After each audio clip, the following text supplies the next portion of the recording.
폰처럼 갤럭시 노트 20를 체험하다. 노트 20는 써보고 사려고. 샐러드 레시피를 궁금했어. 컬러가 고민이 나. 사진이 확실히 다르겠어. This UCSD TV program is a presentation of University of California Television for educational and non-commercial use only.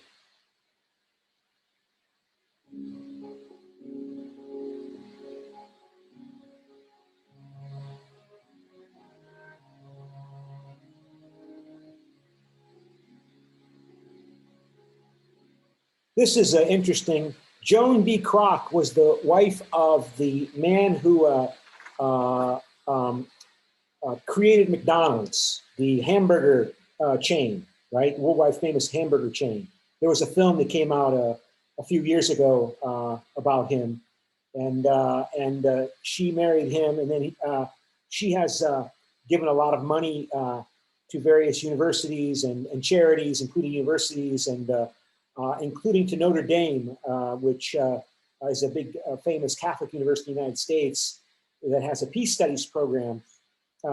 In terms of this week's material regarding the impact of public opinion on American foreign policy, we've been trying to conceptualize public opinion, try to understand how do we know what public opinion is in the United States, and who impacts public opinion, the degree of which different groups and constituencies within America pay attention to foreign policy is a critical issue. And later you're going to read about the media, and you're going to read about interest groups and think tanks, and this would be an analytical organization. Think tank is a slang term, right? An analytical organization set up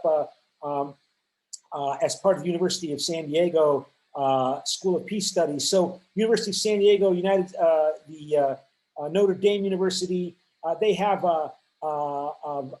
departments that are set up often after someone grants them a lot of money to set up the department. So she is in her organization has been interested in funding peace studies. So there's a peace studies program at Notre Dame University in the United States, and it's focused on peace mediation, on intervention, on conflict resolution. So it's emphasized a lot of anthropology, philosophy, not so much statistical analysis and quantitative economic focus. It focuses more on the humanities and softer social sciences in terms of how to mediate, arbitrate conflicts. I know a lot of students at the American University in Bulgaria were applying to the Notre Dame conflict resolution program because it had scholarships, and like many students, they were afraid of math. So they didn't want to go to a graduate program that emphasized heavy statistical analysis like you might have in some business programs. So, and we don't have time here, but I just wanted to show how there is also a growing community within the United States that's focused upon human rights. And this human rights community represents the changing nature of America, of South Korea, of Japan, of France, of Belgium, as what we call developed economies, industrialized economies, in which basic necessities of people have been met in terms of generally speaking, in terms of security and well-being, and they're more educated, and they're more likely generally to be more concerned about foreign affairs, particularly also foreign affairs involving global issues like human rights, climate change, environmental protection. And that's an important constituency because, as I said, those people tend to be more educated. They tend to pay more attention to politics. And as we covered in last week's reading material in the notes, American foreign policy decision makers pay more attention to those groups, smaller groups within American society that pay attention and are motivated by foreign policy issues. Americans generally are not very interested in foreign affairs until a crisis happens or until a president convinces them that a crisis happens, like George W. Bush. convincing the American people that Saddam Hussein was somehow part of the September 11, 2001 attack. Saddam Hussein, the president of Iraq, the dictator president of Iraq, was somehow a part of the September 11, 2001 terrorist attacks in the United States, and that Saddam Hussein was seeking to obtain nuclear technology and develop weapons of mass destruction. And he convinced the Americans that that was the case, and they supported him going to war with Iraq. But otherwise, Americans, generally speaking, are not very attentive to foreign affairs, although certain sections of society are, and particularly ethnic interest groups, but not just ethnic interest groups like the Jewish lobby or the Armenian lobby or the Greek lobby, but also human rights human rights organizations and the people that join them, like Amnesty International, Human Rights Watch. They are, by their nature, intensely interested in foreign affairs in terms of human rights abuses in other countries, and they pressure the U.S. foreign policy decision makers to act on behalf of human rights. And these foreign policy decision makers are under a lot of different pressures throughout the day of their working day. When they wake up in the morning until they go to sleep at night, they're responding to pressures, and they want to make the demands on them go away by resolving them, by doing something. And so don't underestimate the extent to which you can push an American foreign policy decision maker if he or she does not have strong set prevailing views or preset views regarding international relations. An American foreign policy decision maker wants to get reelected. And so typically, if they're a congressperson, and so they will do what they think is necessary to get reelected. And they typically are not focused strongly on foreign affairs issues, particularly in a time where there's not an overarching consensus in America in the last 30 years about the nature of the international relations. Like during the Cold War, there was the perception from the late 1940s until 1990 that the Soviet Union was a dangerous threat to the United States. And that was a consensus view that was challenged during the Vietnam War and the disaster that came out of the Vietnam War, but still was the prevailing view until the Soviet Union broke up in the early 1990s. Today, we have a different view, although, of course, a more complicated view, a more complex view, but we do see that the Trump administration, but not just the Trump administration, also Democratic politicians are promoting a view that China is an emerging problem, a dangerous problem for the United States. And there appears to be a cross-party emerging consensus view. And so it's not clear what a Biden administration will do if Biden wins next week and he comes into office in January 20th, how much different his policy will be from Donald Trump's policy. For example, it will be very politically difficult for Joe Biden to remove the economic tariffs that Donald Trump has placed on China. It will be politically very difficult because that's one of the consequences of being the president. You can change people, you can convince people that there is a problem, there is a crisis.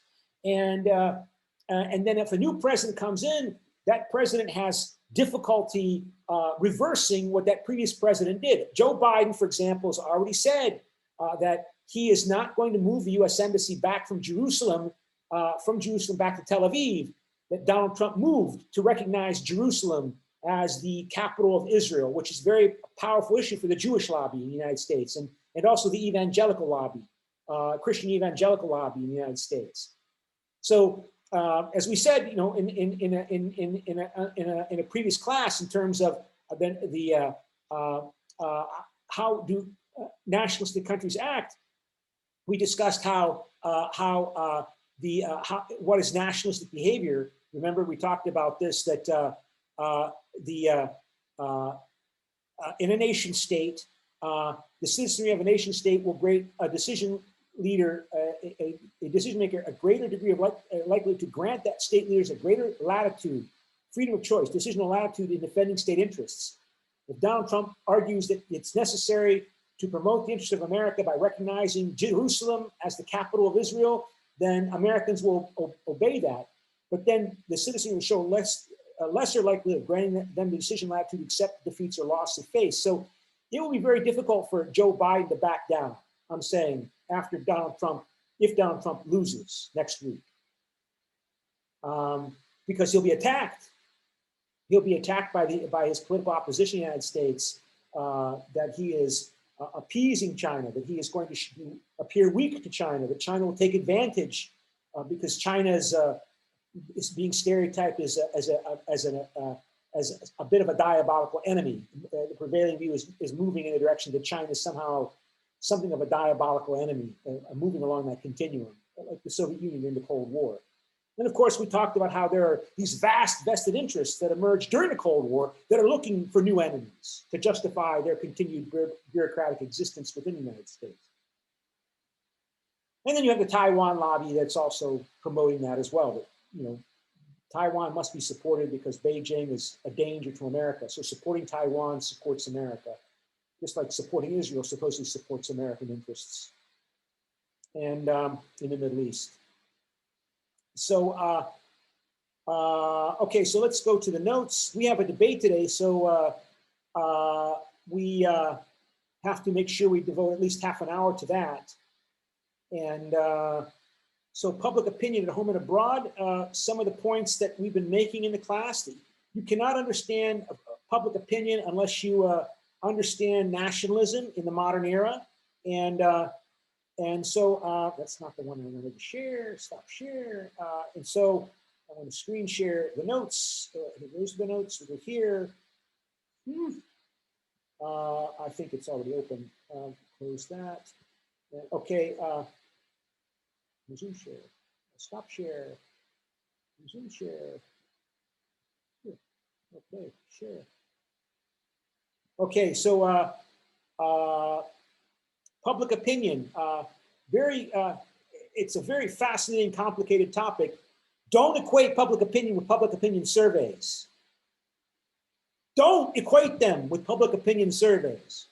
Public opinion is important. Public opinion surveys are important. They're interesting. They're useful.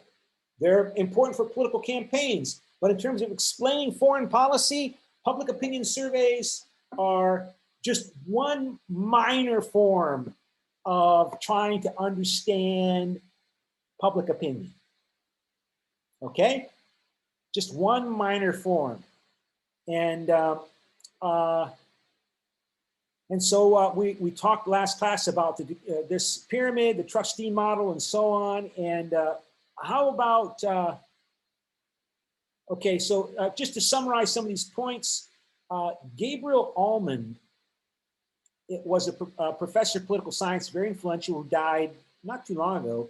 And Walter Lippmann was a congressman, not a congressman, a reporter, a journalist, very influential journalist in the United States. And they articulated what we call today the Allman-Lippmann consensus regarding public opinion regarding international affairs, American public opinion regarding international affairs.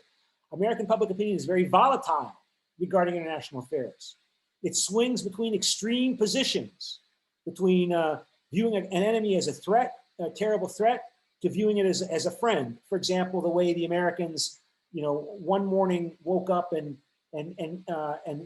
Soviet Union became a friend of the United States during World War II, when before World War II, the Soviet Union was portrayed as a dangerous radical actor. But because they shared a common enemy, Stalin and the Soviet Union became allies. For example,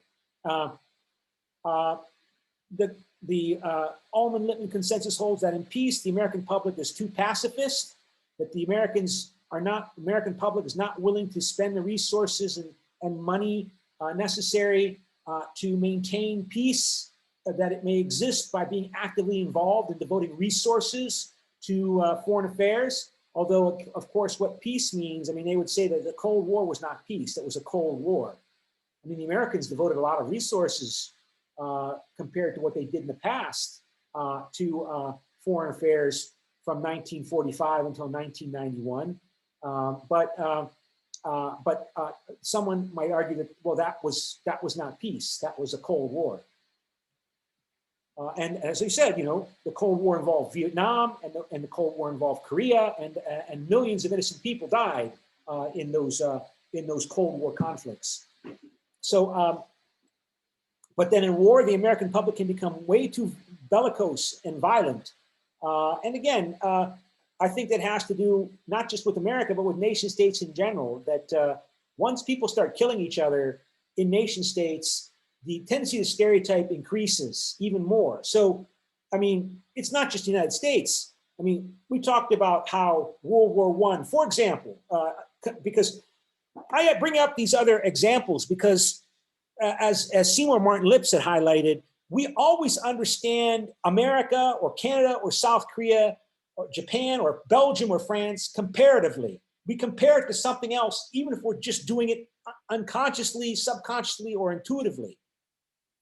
So let's compare. We should be explicit about our comparisons. So America's a nation state, so is Germany, so is other countries that were fought in World War I.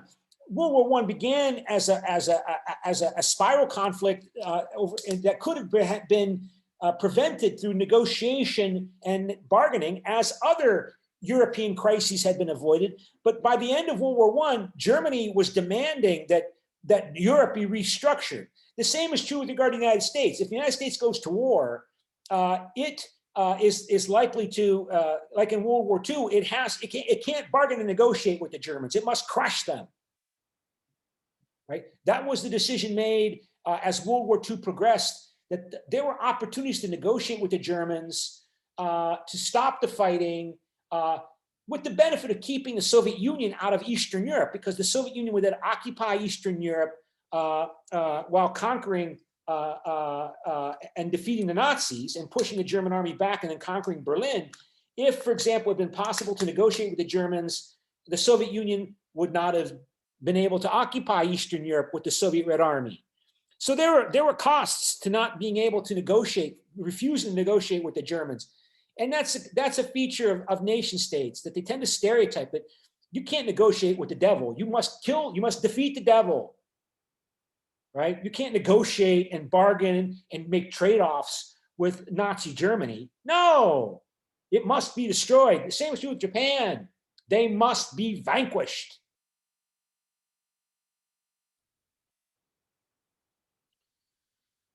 American public opinion is incoherent, again, because they don't pay close attention to foreign affairs. So, you know, they'll say something one day and then something else the next day. And you saw that, for example, in public opinion surveys regarding American involvement in the Vietnam War. At the time of the Vietnam War, one public opinion survey would find that American public opinion supposedly wanted America to withdraw from Vietnam overnight, immediately.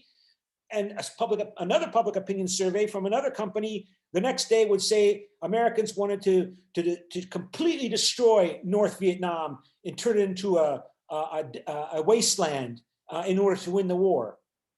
So Americans do not have structured, logical, coherent thoughts about international affairs, not to mention that they lack the most basic knowledge. Right? I mean, what do Americans know about the history of Iran, for example? They know what the American president tells them, generally speaking. Generally speaking. And American foreign policy, American public opinion is irrelevant to the US foreign policymaking process.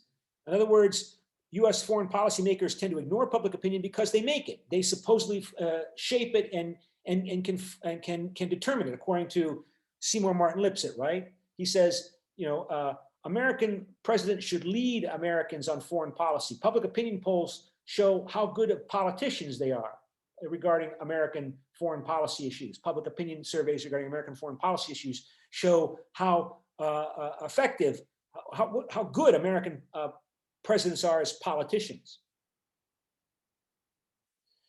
But this has been challenged, right? Other research has shown that no, there's more coherence and consistency in attitudes of the public regarding foreign policy issues than the Allman-Lippmann consensus generally assumes. And that foreign policy decision makers do show, American foreign policy decision makers do show more concern for public opinion than the Allman-Lippmann consensus generally argues. So let's go back to our polling here, and let's see, what do I have here in terms of polls? We have a debate coming up, and I think we might not have time Okay, here's a public opinion poll. Since some of you are coming from the European Union class, most of you are, increasing awareness is global interdependency. Like we're becoming more and more aware of the fact that we are in irremediably and electively, all of us interdependent, that our well-being depends on the well-being of others. It's always been true, but now more and more people are understanding it. Like we all know, we're not going to solve the COVID-19 pandemic unless everybody is secure and made and vaccinated for it. Everybody. In Asia and Africa and Latin America, including in Europe and Korea and North America. We all know this. So increasing awareness of global interdependency due to events like the COVID-19 pandemic and the cascading crises due to anthropogenic climate change means that the United Nations will become for the world what the European Union is for Europe. It will oversee and emerge and oversee global cooperation on a global level, like European cooperation, collaboration, cooperation on a European regional level. We'll have increasing global coordination, cooperation, collaboration at a global level, and the United Nations institutions will grow and develop the way the European Union institutions have grown and developed since the early 1950s. Do you strongly agree? Agree? Neutral cannot decide. Disagree? Strongly disagree. 1 minute.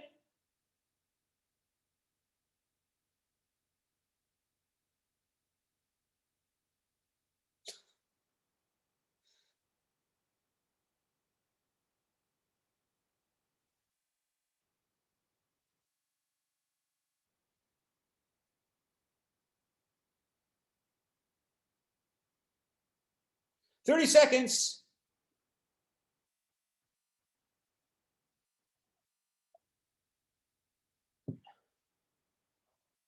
$20 seconds.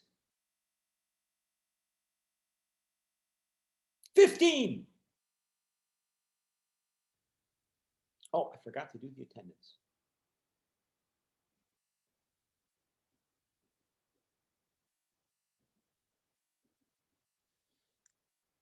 Okay, there are the results. See the results?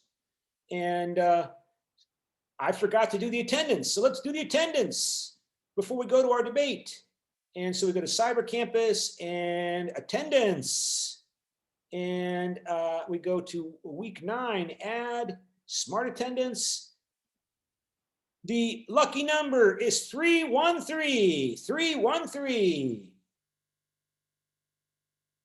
Okay, 313 is your number. And now let us go back to, oh, I have to share results. Okay. I forgot to share results.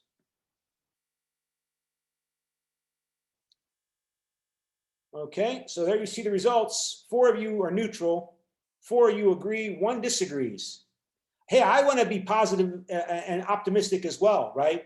And you know, I at least try to think about how we can promote such developments to create a world global supraordinate community like the European community for Europeans, a world community for the world, and then maybe even a world union like the European Union.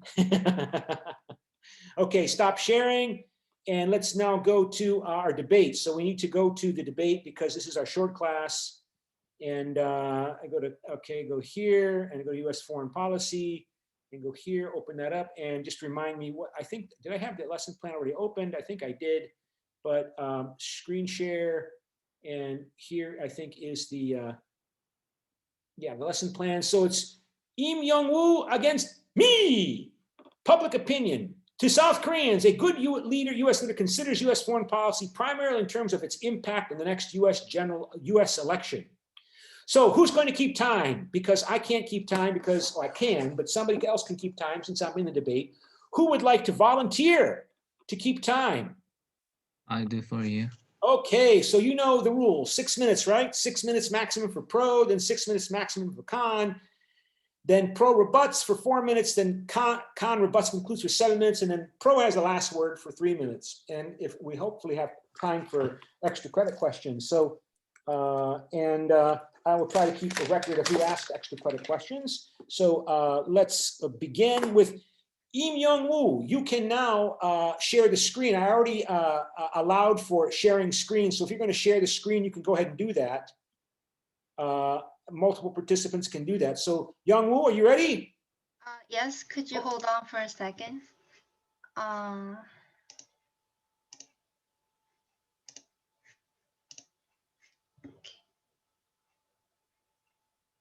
Okay, we see it. Okay. Can you see the screen? Yes. Okay. Today's topic is, to South Koreans, a good U.S. leader consider U.S. foreign policy primarily in terms of its impact on the next U.S. election. So I'm on the side of the pro, and before I start with my rebuttal and statements, I would first of all would like to point out what is a good leader. The definition of a good leader, which is very subjective concept. It would be a good leader if, in a narrow sense, it would be a good leader if he gives benefits to ourselves. But in a much broad sense, a leader means a representative, elected officials having the rights to decide on behalf of a citizen. And a good leader refers to listening to the needs of the public and make decisions by offering the right answer according to their wishes. A bad leader refers to taking advantages on his position as a representative. However, as in this concept, a good leader does not necessarily have to listen to citizens and do what they want. Not all citizens are intellectual, so they listen to their complaints, but it is ideal to make decisions based on the impact that expert politicians will have on implementing policies. Moreover, to interpret the impacts on next U.S. election, we can say that we are ingratiating ourselves with the people who decide the consequences of the election. So, as the first reason in favor of these arguments, foreign policy is highly interrelated with domestic issues. I would like to compare with the Obama administration, which took a foreign policy stance, and the Trump administration took a domestic focus stance, to see how considering diplomatic issue affects the next presidential election. First of all, Obama's achievement during his first terms are Russia nuclear treaty, Iraq withdrawal, death of Osama bin Laden,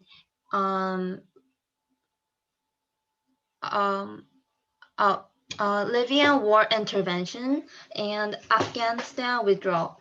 So, the Obama administration tackled the issues of terrorism, war, and nuclear weapons that U.S. citizens were afraid of has been dealt with, and security issues have been largely offset, led to success in re-election. And next, during his Obama's achievement during his second terms are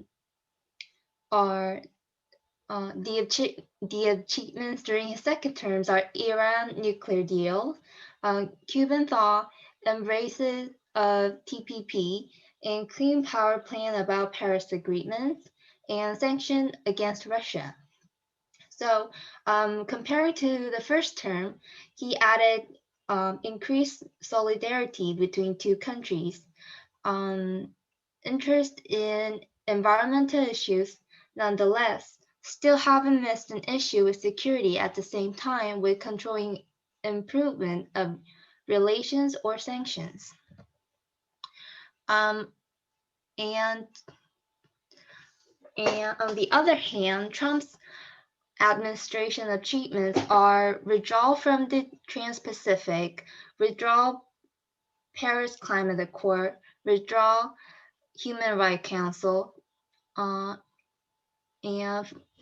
Trump and North Korea summit, trade war with China, and this is not the ones that he actually issued, but he would also notify that he will withdraw from NATO and WHO.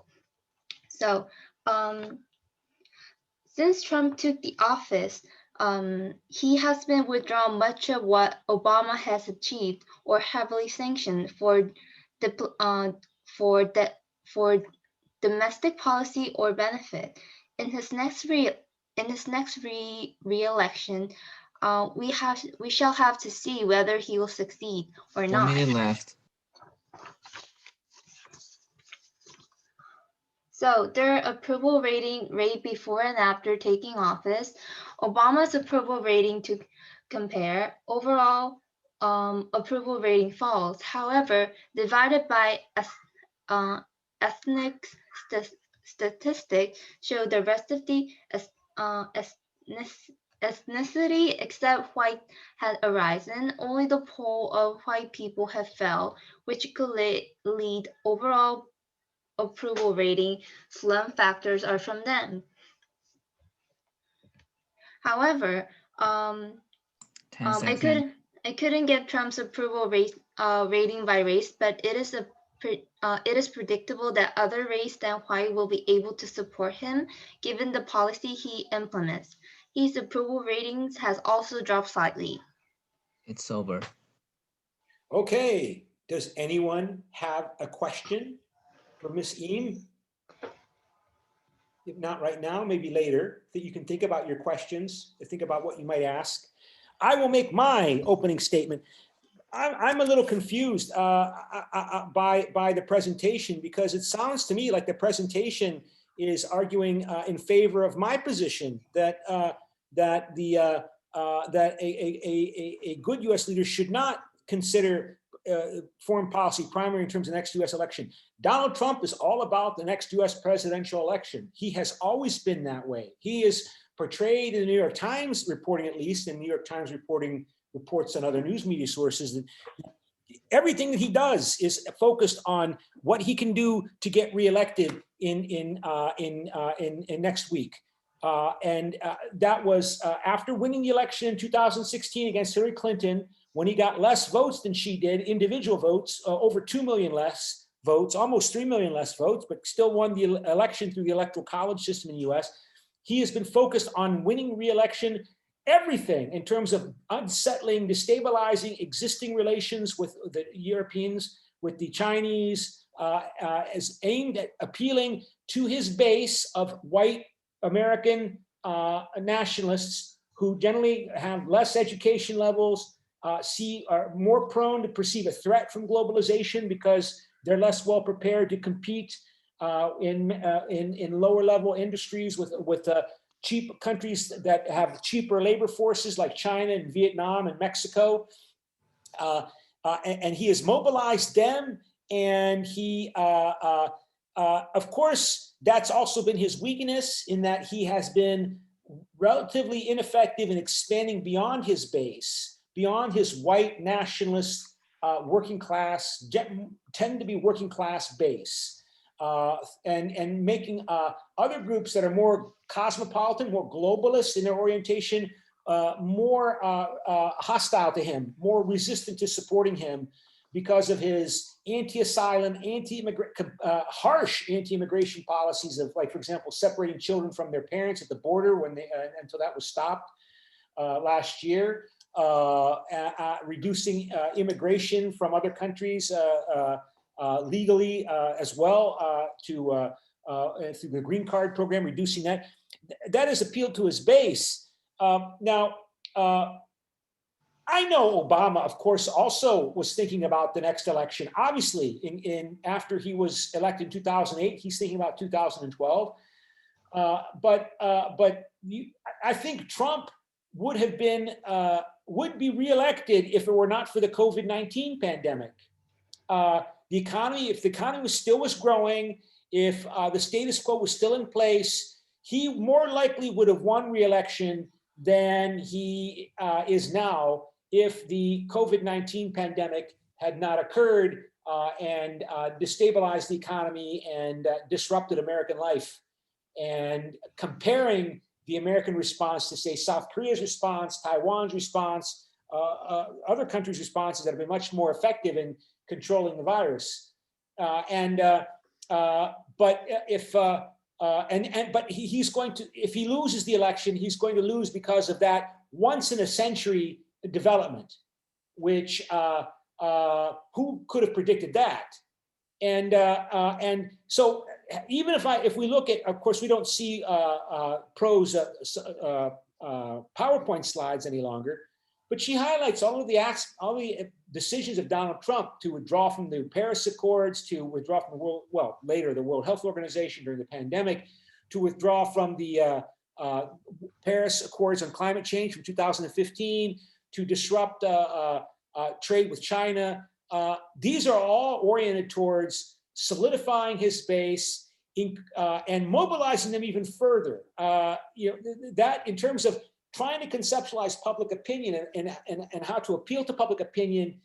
I started off today's class by noting that public opinion is a complicated topic, and it's much more important and much more significant in public opinion surveys. So one of the consequences of Trump's policies is that he has made policies that were not considered highly salient or important policies to many Americans, to make them more salient.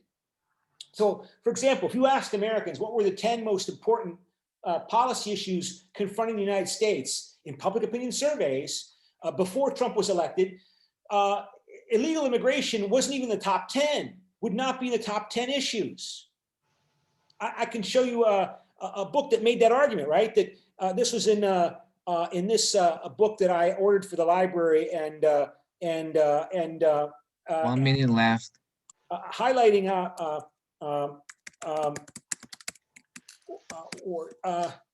yeah, I'm not going to be able to find it here right now, but the point, as a consequence of Trump coming into office, he has made illegal immigration in general, a top 10 issue. Now it's at the top of people's agendas because of his policies. So, I think even if public opinion is shaped by the leader and determined by the leader is always thinking about, how am I going to get reelected? And there are different ways to do that. You don't have to do it the Donald Trump way. So a good U.S. foreign policy leader should not think about primarily the impact on the next U.S. election, because we see what Donald Trump is the best example of that. So that's my statement. And so Pro will now rebut.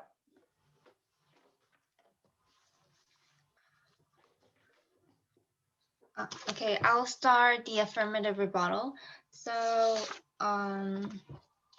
as a second reason, failure to consider diplomatic aspect is likely to be a self-interest act disguised as domestic growth.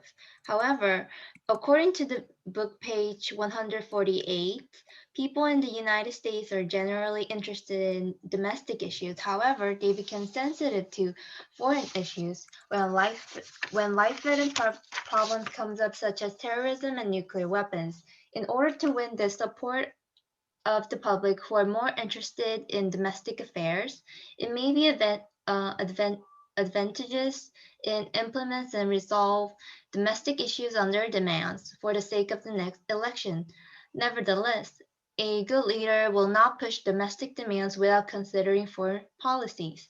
As a great example, there's a British Brexit due to UK worldwide referendum in June 2016. 52% voted in favor of leaving EU, and as a result of this, immediately reflected the British citizens' opinion, initiating notification of withdrawal to the EU. By the time Prime Minister Theresa May, he was waiting for an opportunity to run for re-election. He needed a great support for prosperous result, so he handed over foreign policy decision-making to the mass public, who are ignorant and not knowledgeable about foreign politics and matters. Banting on taking profits for re-election on the back of populism, ignoring the disadvantages of Brexit not only brought issues of relations with European countries, but also had a greater impact on domestic economic issues and discordance on EU withdrawal with Ireland and Northern Ireland. Based on the statistic in a book, page 153, about the Americans' public knowledge and academic professionalism, it will bring the same result as Brexit. It will be the same for the United States if the nation accepts the demand of people with no knowledge and background. Starting from removing Obamacare from the data of his inauguration, Trump has largely shown himself checking the trace of previous administration thwarting all of Obama's policies. The hasty Trump care against his Obamacare was voted down by Congress, and it is still in place. His hasty Trump care, we should consider his way of tackling internal affairs is whether really for the people or for his 1 minute. own power. And in addition, as a several example for the first reason, modern society is linked to the international community so that the world is related politically, economically, and culturally, which you'll never know when the big impact will come in the future. Once hostility images arise, having intimate relations again is not so easy to change, so that when it comes to deciding overseas issues, discretion is must. So, for example, the whole world is in trouble due to pandemics now, and the United States, which has the largest confirmed number and scale in the world, needs vaccine desperately. However, it is questionable whether a country with poor relations with the US will want to provide vaccine if it develops vaccines first. Um, for these reasons, I'm on the Over. yes. Okay, I well, finished my rebuttal. anybody have questions at this So I have a time? question. Yes, I have a question. Yeah. who are you? I wanna ask to the prof, Yeah, and actually like she didn't really mention about the next US election, which is about the John Biden, and but the the US president election will start soon in November. But do you think the American First policy will gonna change it if the John Biden wins the presidential nomination? And the second one is if it changes, how do you think it will be gonna it will gonna affect on the international impact? I think, are you asking pro? Yes. Pro, respond please. I couldn't get the question right because of the noise. Could you repeat it one more time?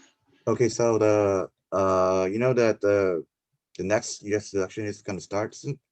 Yeah. But do you think that like right now the Donald Trump is keeping America First policy, but do you think it's gonna be changed if the John Biden wins the president nomination?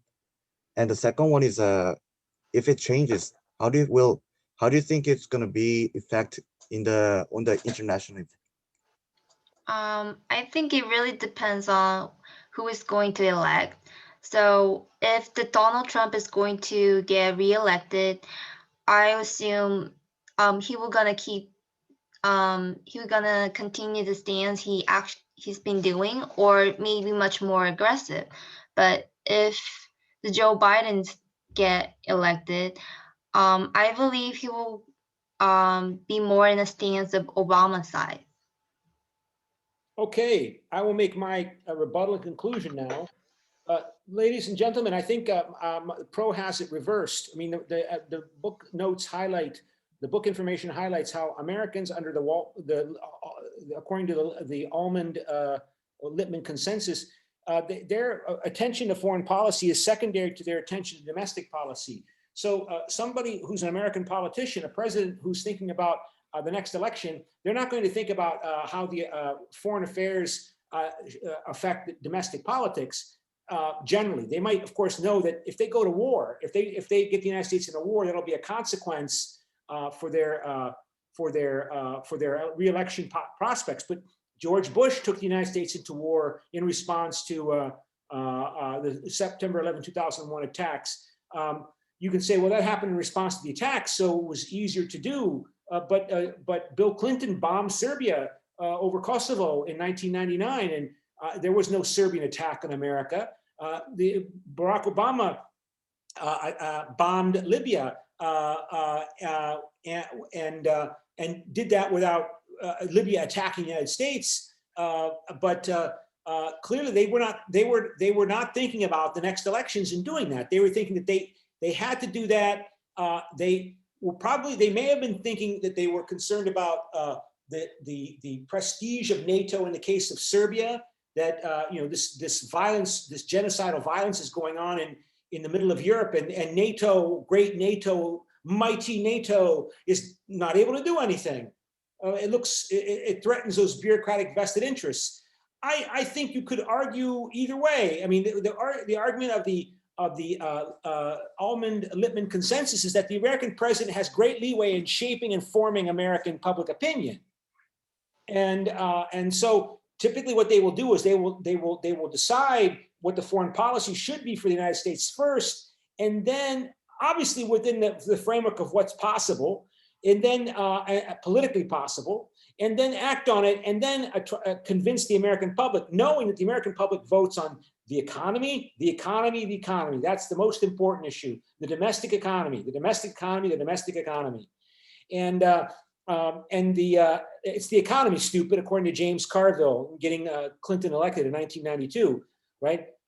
George H.W. Bush didn't consider American foreign policy, didn't consider American domestic public opinion sufficient. He took the Americans into that war with Iraq to drive Iraq out of Kuwait in 1990, 1991. And then he lost re-election in 1992 because the economy was weak. And the Americans say, why are you leading us in these wars that are, we're big wars with hundreds of thousands of soldiers when we've got other problems? Clinton, all he did was bomb Kosovo. There are no American troop deployments in Kosovo. There are no American troops put on the ground in Libya. So I think generally speaking, I mean, Donald Trump is the best example of somebody who just is completely focused without any consideration of long-term consequences on winning the election. Okay, you have the last word, Pro.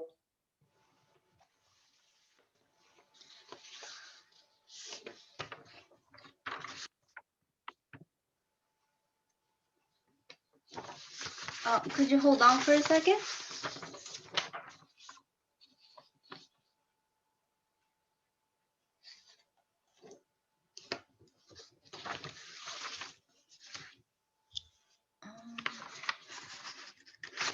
Actually, the last rebuttal was my final. Okay, anybody have an extra credit question? Nobody wants to ask an extra credit question? Okay, then if not, let's go to the vote and polling. And who won the week 9 debate? And so please respond, pro or con. 1 minute.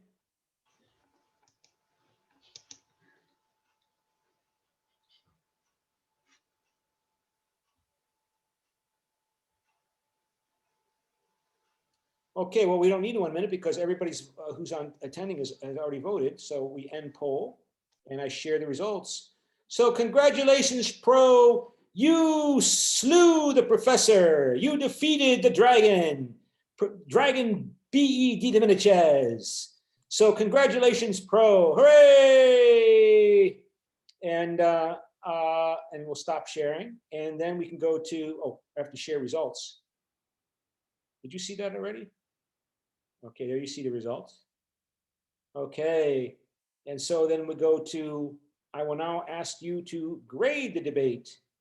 And so we go to grade the week 9 debate, launch poll, 1 minute. And it's anonymous.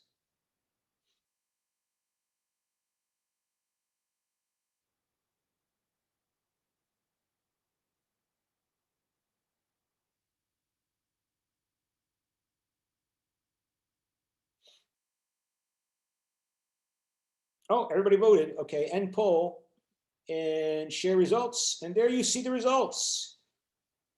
Okay, so I think just to summarize in terms of the debate, by the way, here's the book I was mentioning about how an issue that is secondary or not even a top 10 issue for most Americans becomes a top 10 issue in this book, where he describes how for most Americans, immigration was not even a primary concern. And then Donald Trump made it a primary concern in later public opinion surveys because he decided he could do that and win re-election by focusing on his base.